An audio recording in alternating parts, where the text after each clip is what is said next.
hukum yang terjadi di zaman Orde Baru.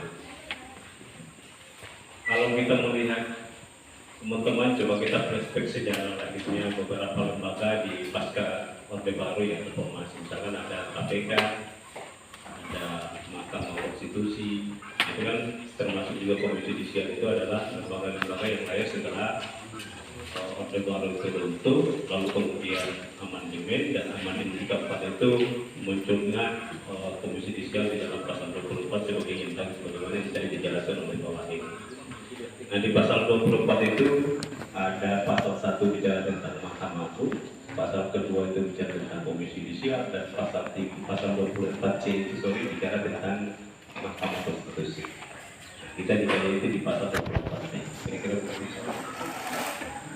Komisi Judisial itu di dalam Undang-Undang Dasar pasal 24B itu lahir dengan dua tugas utama. Yang pertama adalah mengusulkan hakim dan hakim ad hoc Mahkamah Agung ke DPR. Dan yang kedua itu adalah menjaga harkat martabat tak berlaku hakim. Nah, ini kira-kira kita dudukan itu. Sehingga nanti pada akhirnya dari dua visi besar itu melahirkan visi dalam bentuk tugas yang kecil, tugas-tugas sub-sub tugasnya. Bagaimana kemudian kita menjaga harkat martabat hakim, bagaimana kemudian kita mengawasi hakim. Nah, di dalam representasi beberapa dua tugas itu, maka lahir dua tugas pokok utama, yakni adalah menerima laporan terkait dengan pelanggaran kode etik. Nah, kode etik itu apa yang tadi dibagikan? Itu kode etik itu bagian dari surat keputusan bersama antara Mahkamah Agung dengan Komisi Judisial. Konstitusi ini diawasi oleh siapa? Karena kasus-kasus semacam penangkapan hakim korupsi kayak tempoh hari Akil Mukhtar, kemudian juga terakhir dari siapa namanya saya lupa, Patrialis Akbar, itu juga menunjukkan betapa buruknya kekuasaan yang dimiliki oleh Mahkamah Konstitusi karena tidak bisa diawasi, sehingga jadi soal di situ. Itu yang pertama. Yang kedua, ini ada kasus Pak dari Pak Hakim dari Pengadilan Negeri kemarin sempat viral di Facebook untuk wilayah Maksud dan sekitarnya, ada semacam keluhan dari pengguna Facebook. Nanti saya share dia punya tulisan di Facebook itu, di grup Facebook kan grup publik. Jadi dia langsung menuding ada hakim Pengadilan Negeri Maksud yaitu ketua pengadilan itu menerima suap. Ada satu kasus yang dia tidak jelaskan, tapi dia sudah menjadi konsumsi publik. Saya harap ini pun jadi perhatian dari rekan-rekan media juga. Mudah-mudahan di momen ini nanti selesai ini saya sampaikan punya data terkait dengan postingannya bisa disikapi Pak, karena ini kita juga resah begitu. Apa betul ini di Pengadilan Negeri Maksud ada praktek suap ini kayak begitu? Nah, sehingga mudah-mudahan jadi perhatian dari rekan-rekan saya juga, dan mohon kiranya hal kayak begini juga bisa ditanggapi Pak dari Pengadilan Negeri tanpa harus menunggu laporan dari yang bersangkutan, karena sudah menjadi konsumsi publik dan menjadi asumsi negatif di kalangan masyarakat di Maluku Tengah.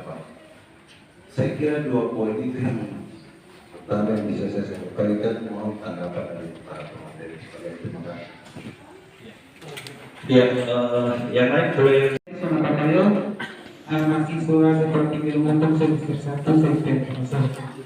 Di sini saya perkenalkan pada Komisi Judisial siapa saja yang memiliki hak untuk mengangkat dan memberhentikan anggota Komisi Judisial.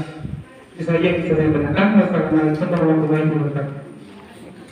Materi kedua, pertanyaan saya, Komisi Judisial itu bersikap mandiri. Nah, yang dimaksud dengan bersikap mandiri itu dalam lembaga negara atau komisi negara atau Kementerian Negara. Ya, terima kasih. Wassalamualaikum warahmatullahi wabarakatuh.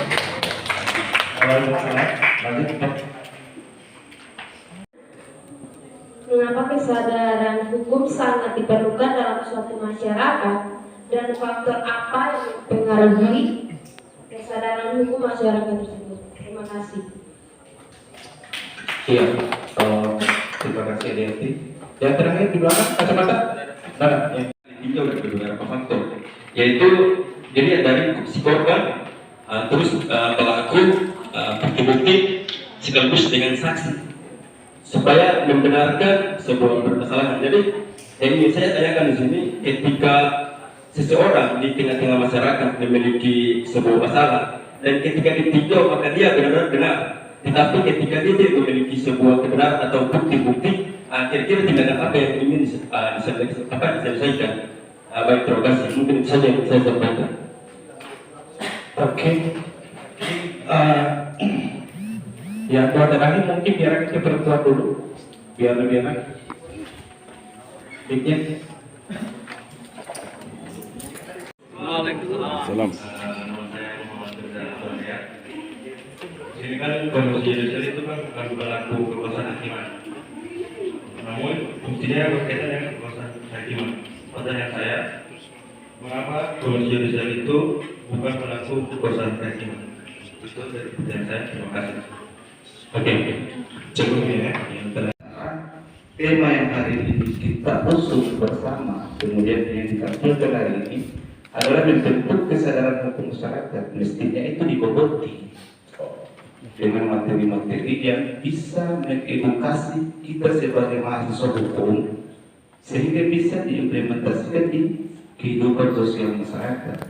Nah, kalau kita ini menjadi mahasiswa kemudian kita mau sampaikan terkait dengan fungsi kelembagaan, apa sebenarnya fungsi dari lembaga pengadilan, kira-kira begitu. Apakah kita humas pengadilan negeri atau humas KY?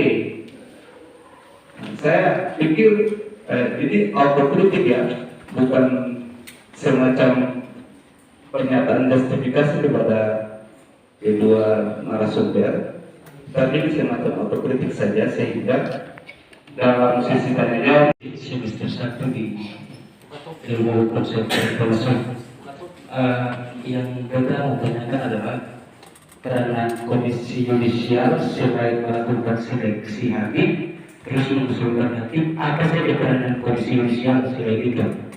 Mungkin itu saja.